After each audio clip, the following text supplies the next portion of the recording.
Ia dia faly miarahaba sy mirary soa antsika rehetra mpanaraka amin'ny fandaharana misandratra indray androany ary mirary soa antsika lalandavy toy ny mahazatra dia milaza foana izay hoe tofary lavavany itsoka tsy lany amaminy ary nafisaka ny lailahony dia nirary ny tsara ka dia mirary ny tsara sy ny soa isika amin'izao vanim-potoana na fety zao fa manimanitra fety ny vanim-potoana ka dia izay no irarian-tsoa antsika rehetra na iza misy antsika amin'izao fotoana zao dia faly miarahaba sy mirary soa antsika ianareo. Anisan'ny zavatra tena goavana izay tsisy tatoato kanefa nisy amin'izao fotoana zao izay tokony ararotintsika, tokony amafisitsika, tokony tohanantsika mihitsy raha azo atao dia ny foire na io le événement économique izay karakarain'ny région io. Tena zavatra ilaintsika io zavatra tena miasa be amintsika io, zavatra tokony misy isa-taona io. Mitoerana misy eto amintsika dia tena hoe faran'izay tsara sur le plan économique. Misy seranatsambo eto, misy fiaran-dalamby eto, misy fidiran'ny roplanina eto, misy port fluvial eto, tsisy eto amintsika.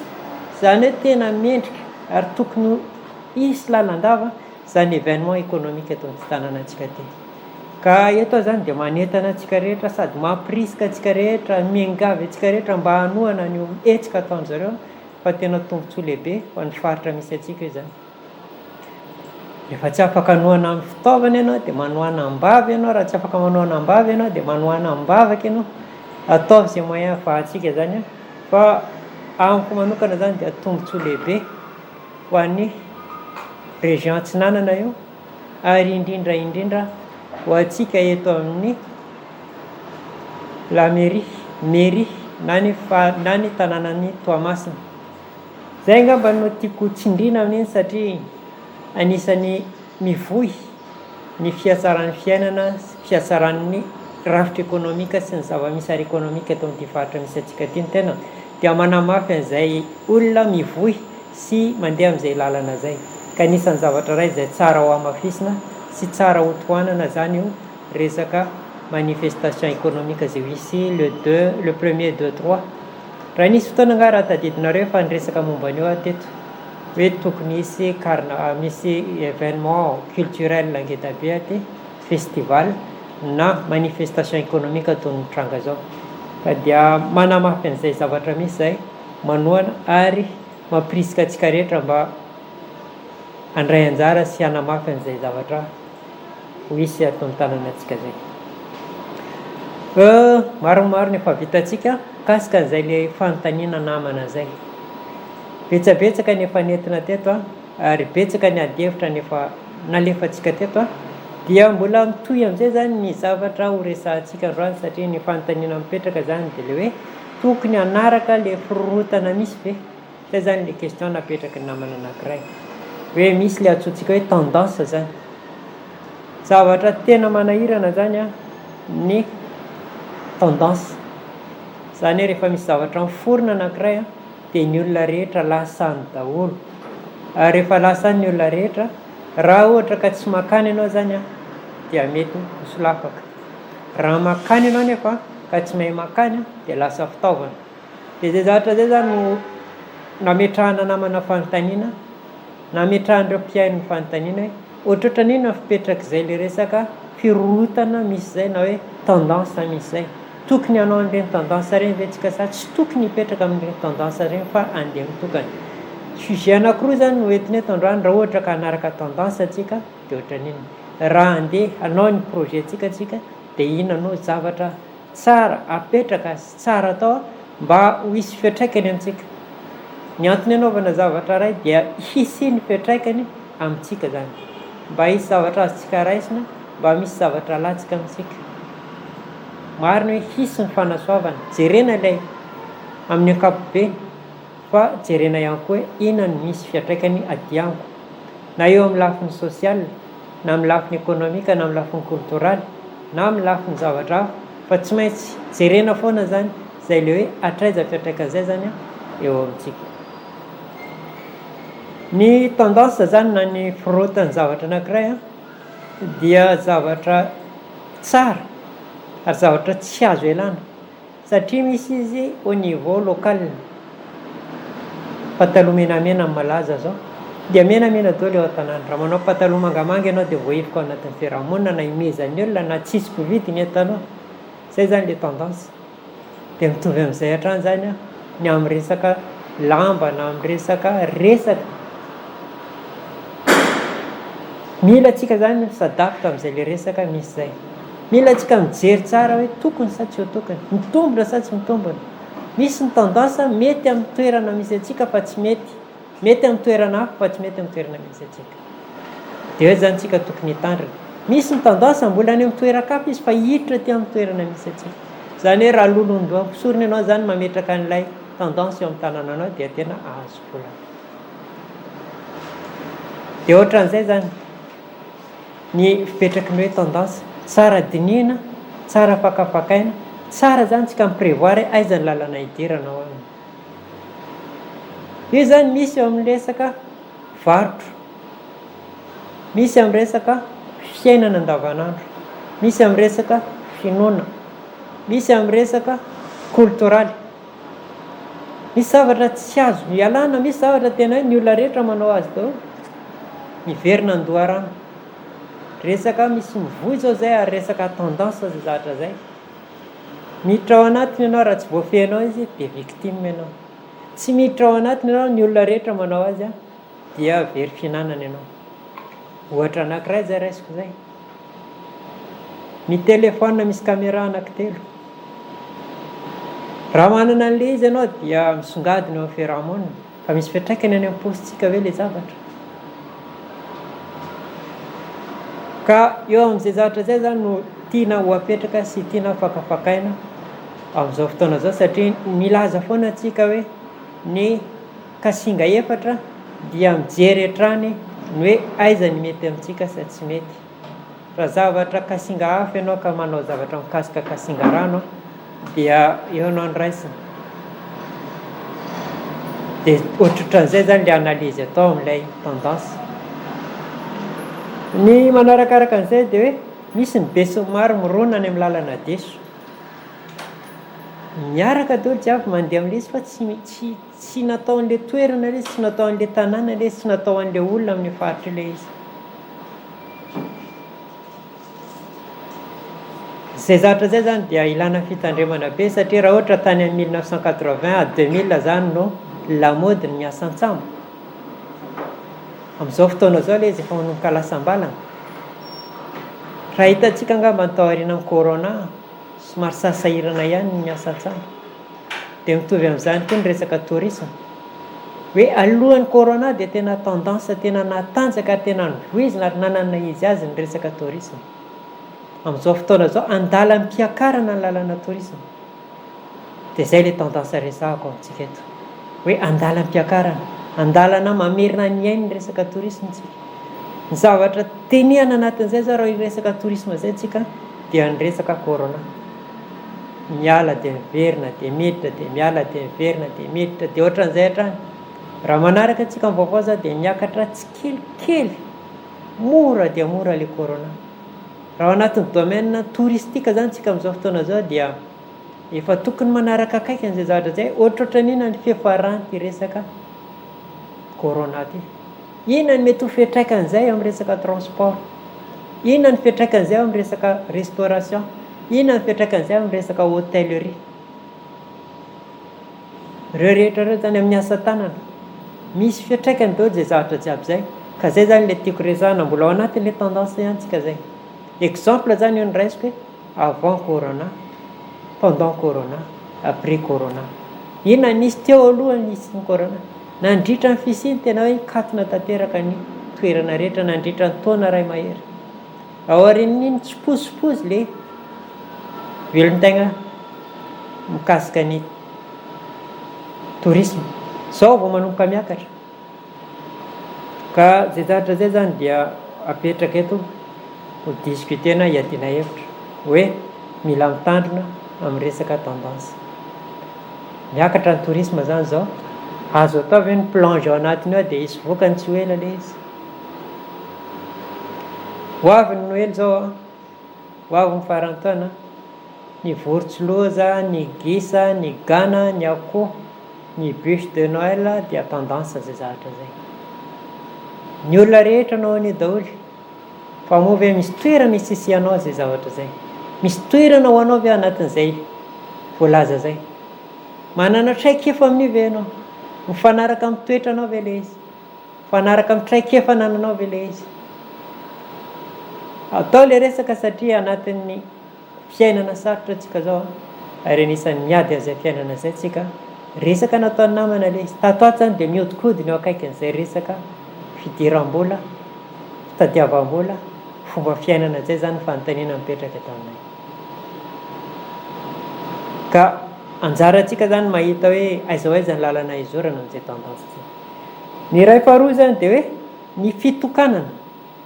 Ny olona rehetra mandeha any ankavia, ianao rery mandeha any ankavanana, mety ve le izy.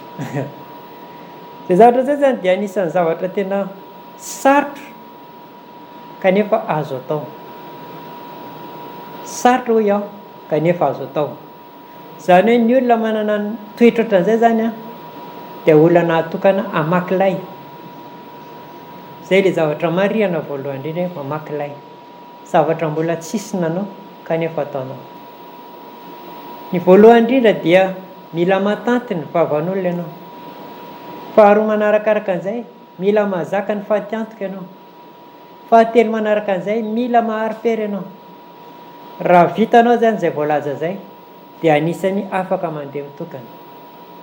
Mitovy an'ilay niteneniko teo hoe misy vanim-potoana zany hoe te afaka fotoana vitsivitsy dia tokony hiverina indray ny resaka circuit touristique, ny tendance touristique. Kanefa misy menasy zay mananontany, hiditra ve za sa tsy hiditra. Ny olona sasany mandositra satria fa ny raha nahita iny tranga tamin'ny corona iny, fa hiditra ve za sa tsy hiditra, avakilay ve za sa tsy avaky, tody amin'ilay tanjona ve za sa tsy tody. Dia ohatran'izay le izy. Amin'izao fotoana zao dia hiditra ny resaka propagandy. Misy ny sasany dia mahazo toerana avy amin'io, misy ny sasany amin'io dia lasa fitaovana amin'io. Zao zany dia efa tokony mandinika sady ho avy ny propagandy. Inona ny ataoko? Hiataka ny resaka propagandy ve za sa hiditra ao anatiny ao? Hamakilay ve za? Raha hamakilay ohatra n'inona ny hidirako aho? Mijaikojaiko sa mandeha miadana sa hiazakazaka? Stratégie zay apetraka zay raha hiditra ao anatin'izany zany hoe manana choix zany tsika voalohany indrindra hoe miemotra, tsy hiditra amin'io aho fa very vola ao, lany fotoana ao nefa vokatra tsy hisy. Na hoe hiditra aho fa alefako milamina ny aho, asiako velon-taigna ihany akaikiko eto mandritra fotoana anaovako an'ilay propagandy. Ny fahatelo dia hiazakazaka aho, hajanoko daholo ny zavatra rehetra fa diny zao za dia efa hiazakazaka, efa tato ny nataoko tamin'ity antoko ity, efa tato ny rondoako ny lany, ny haiko ray manontolo lany tato, hiazakazaka. Faritra atsy ny alehako, mahafantatra reo olona reo, resiko lahatra reo olona reo satria maharesy lahatra any candidat zay toanako. Ho avy ny présidentielle, ho avy ny maire, ho avy ny député, ato anatin'ny telo taona daholo zay zavatra zay. Andeha mitokana ve ianao sa manaraka an'ilay tendance? Mana-talenta ve ianao amin'izay?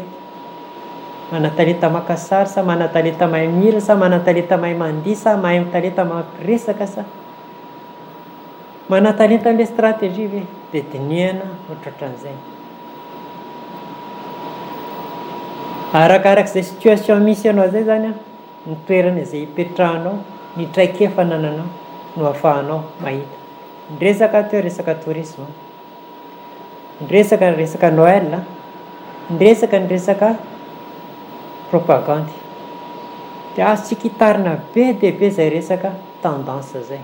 Tendance telo zany reo zay hinoko fa hitranga daholo ary betsaka amintsika zany no hiditra ao anatin'izay zavatra zay. Hiaraka amin'ny be sy ny maro sa andeha amin'ny lalana mitokana. Raha andeha amin'ny lalana mitokana dia aiza? Raha hiaraka amin'ny be sy ny maro dia aiza? Poulet de chair ny malaza, anao poulet de chair sa tsy anao? Gisa ny mandeha rehefa fandehan'ny anao gisa sa tsy anao? Ahazo tombony avy sa tsy ahazo? Mbola tsisy mpiompy bitro eto amintsika zany, mbola tsy malaza ny bitro amin'izao fotoana zao. Maninona mora voiziko indray ny atao hoe bitro? Hoe mba havadio indray ilay tendance rehefa mihinana amin'ny Noely, mba bitro indray no hanina fa tsy gisa intsony. Hitantsika angamba fidiran'ny ondry teto an-tanàna teto. Fa taloha zany ondry zany tsy dia be mpividy, amin'izao zao ny ondry tena nahazo toerana. Eo ilay lalana anteneniko hoe mandeha mitokana kanefa maharo-pery. Jery Facebook dia mahita escargot any amin'ny firenena hafa zany dia mahavelona ary tena vola be ny escargot. Ny akorany lasa zezika, ny nofony lasa sakafo, ny rorany tsara amin'ny tarehy, tena vola be. Fa izy dia mbola tsisy manao ka andeha mitokana ve tsika sa? Aleo hajanona any zany fa mahavery vola. Resaka tendance sy resaka fandanana mitokana no atao. Zavatra anatin'izay izay mifameno amin'izay voalazako izay dia ny famadihana ny asa atao. Folo taona ianao nanao charbon, bénéfice azonao sakafo an-trano. Tsy nahavidy tokotany ianao, tsy nahazo bisikileta ianao, tsy nahatsanga trano ianao, ary ny sasany ary ny saram-panambadiana. Moa avy mbola toy hivarotra charbon ihany za, sa efa tokony ampiko kitay sy ampiko fatapera ilay izy. Zay zany choix anankiray hoe dinihina tsara zany, tia ilay tendance netiko tamin'ny fiainako, varotra charbon. Ny sakafo hohaniko dia hitako fa tsisy tombony, inona ary ny anampiko azy. Etsenkila indray dia misy ny manao paty, tena miroborobo, dia tsy maintsy misoazira zany ianao, manao safidy hoe ato amin'ilay charbon ve ny ataoko sa ato amin'ilay paty. Misy ny olona zany rehefa tiany azy dia iny antitra ihany fa nijanona tamin'iny anankiray. Tsy posiposy ilay izy dia ao ihany izy, miroborobo ilay izy dia faly izy, miverina tsy posiposy ilay izy dia ao ihany, efa tena tsy mandeha ilay izy dia mbola ao ihany izy. Ka anatin'izay ilay resaka voiziko sy azavaina zay zany izay ilay hoe fivadihana zavatra atao. Mila mahay fotoana zany tsika, eto ny fotoana tokony halako amin'izay ty zavatra ataoko ty, fa hivadika zavatra hafa amin'izay inona ilay zavatra hafa ataoko, tsy tonga dia mivadika avy hatrany ihany koa, fa ilay natao fahiny mbola eo, ary jerena tsara ilay hivadihana dia mivadika tsikelikely. Raha ampy zany tsy hay fandinihana an'izay zavatra natao ankehitriny sy zavatra hivadihana rapisy, dia misy continuité na misy fanohizana zany ny asa ataontsika. Tokony ampiko sy hatsaraiko ve ny asa efa misy amiko? So dia charbon ianao dia ampiko kitay, dia ampiko fatapera, dia ampiko karakara, dia asiako ilay kitay menaka, dia miampy olona anankiray, mampiasa olona anankiray maka ilay charbon fa tsy maka charbon intsony za, na hoe ameko adresy ilay taxi brosy dia manaritra sisany ataony, fa tena manokatra tsena mihitsy zany mikasika charbon, zany hoe ny spécialiseko zany ilay asa charbon. Ka anjarantsika tsirairay zany jeren'izay zavatra zay, le velon-tegna zay fa mihasarotra, mihamafy, mihamarary, dia tsara zany hoe dinihantsika zay voalaza zay hoe inona ilay firohana misy tokony ao anatiny asa tokony hiala ao anatiny, anankiray zay. Zay zany le fiarahamonina misy atsika. Inona ny firoronana ho izy tsy ho ela, manao Noël sa ny resaka touriste sa ny resaka politika, tokony hiditra amin'izay asa tsy tokony. Dia zay rehetra zay zany no tsara dinihana. Dia eo koa ianao mijery ny tenanao hoe inona no nataoko hatramin'izay, nanambona anah ve no nataoko, inona no vitako tamin'ireo zavatra nataoko ireo, misy zavatra hafa ve mety ho tsaratsara noho io, mety noho io, na hoe misy zavatra zay azoko ampiarahana amin'io. Misy fotoana dia mahalasa eritreritra mahita olona miasa indraindray. Mivarotra ny asany, mipetraka dia manomboka amin'ny 7 ka hatramin'ny 12 mipetraka. Tsisy zavatra atao hafa fa mipetraka miandry an'ilay client ihany dia tonga ny amin'ny 12 dia mody izy. Moa hoe tsisy zavatra hafa azony ampiarahana amin'ny fipetrahana iny.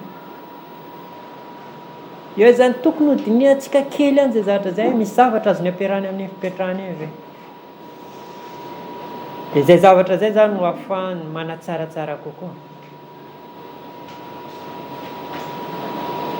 Misy ny olona fambolena voninkazo dia mahavelona. Ary voninkazo raha mandeha Tomasina antsika dia be. Raha mandeha amin'iny R25 iny dia alay potsiny. Dia izay zavatra izay zao exemple tsotra kely. Misy namana hitako zany tena izay fotsiny fotom-pivelomany, manana bisikileta anankiray izy. Dia ny ataony zany dia mitety an'ity tanàna ity maka an'ireny voninkazo maniriniry fahatany ireny. Dia ireny foana ny amitiny. Mahazo an'iny RN2 iny izy dia mahazo ny RN5. Fa tena mahafinaritra. Indray mandeha tany Sambava dia nahita azy io fa mitady an'ilay zava-maniry ilay. Dia nanontany inona ny ataonao ity dia nentin'olona taty aho izy andeha hikarakara voninkazo. Ary mitady ihany koa inona ny zavatra azoko entina any amintsika. Izay zany exemple anankiray hoe misy zavatra azontsika atao tsotra kanefa mety manavotra antsika.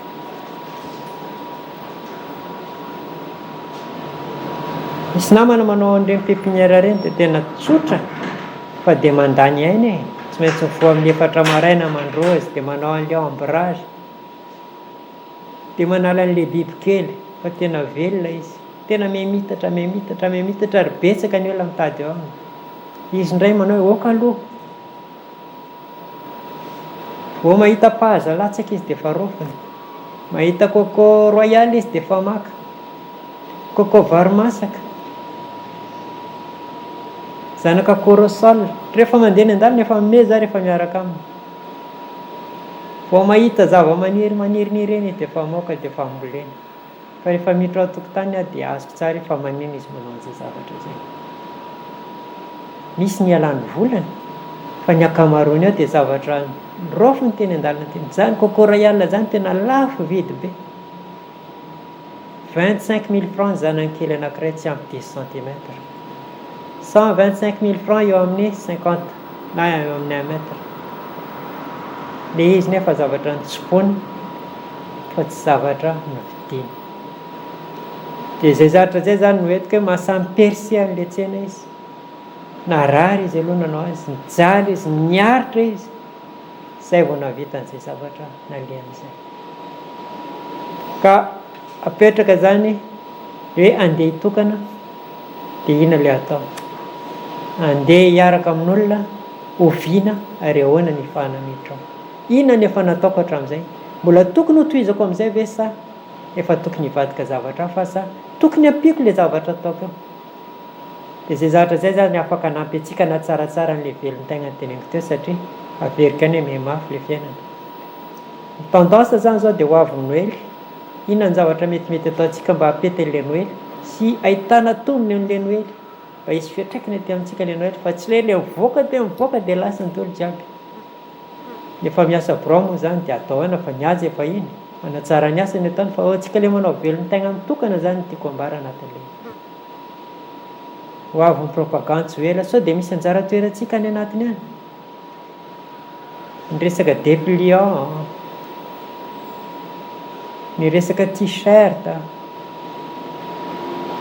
ny resaka sensibilisation.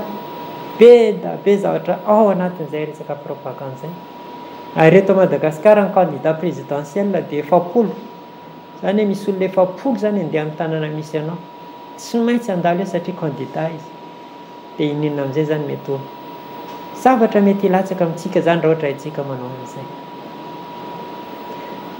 Manapetra ilay fotoana, satroko mbola nazava ihany kanefa voafetra ihany ilay fotoana dia mametraka lalandava hoe fisaorana ho an'ny koloaina izay namana miara-mikirakira zao asa atao zao. Koloaina moa dia ary amin'ny boulevard Rakoto Saint-Jean, Bazarikely. Ao amin'ny Koloaina dia misy ireo torohevitra toy izay omeko anareo: fikarakarana ny vatana, fikarakarana ny bika manaingo, resaka volo, resaka hoditra, resaka bika, dia afaka manatona ny Koloaina anareo. Ny resaka produit naturel mitazonaina fanampin-tsakafo dia misy ihany koa amin'ny resaka massage. Raha ohatra reradreraka na valavalaka na mety misy zavatra tsy azo azy dia mitongava fa vonona mandray anareo zareo ao amin'ny Koloaina. Numéro téléphone efa hitanareo ambany ao, ary misy compte Facebook izy azonareo jerena Koloaina. Dia isaorana manokana ihany koa ny Sisel télé.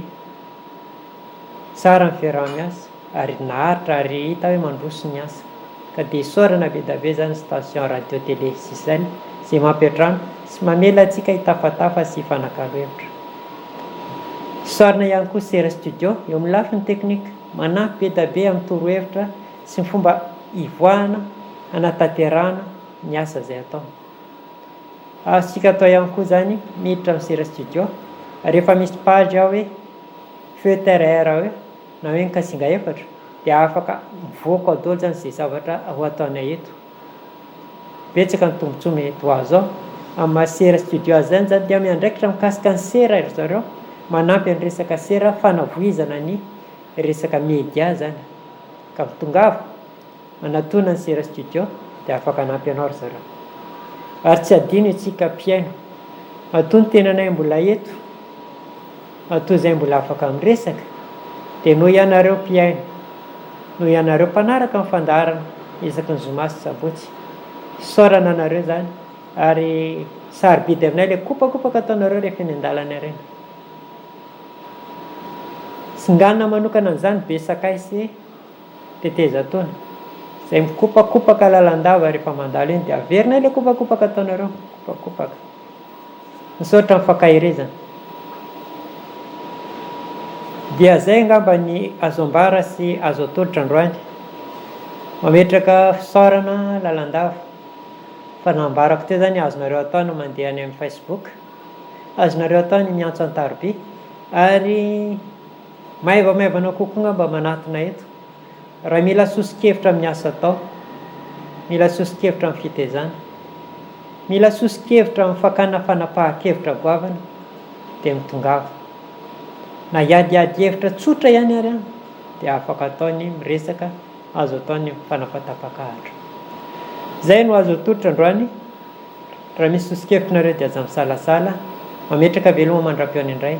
Amin'ny heriny androany indray tsika manao misimisy, ary ezahana ho alalinina lalandava ny zavatra izay ho alefanay ao aminareo. Misaotra tompoko amin'ny heriny androany toy izao indray.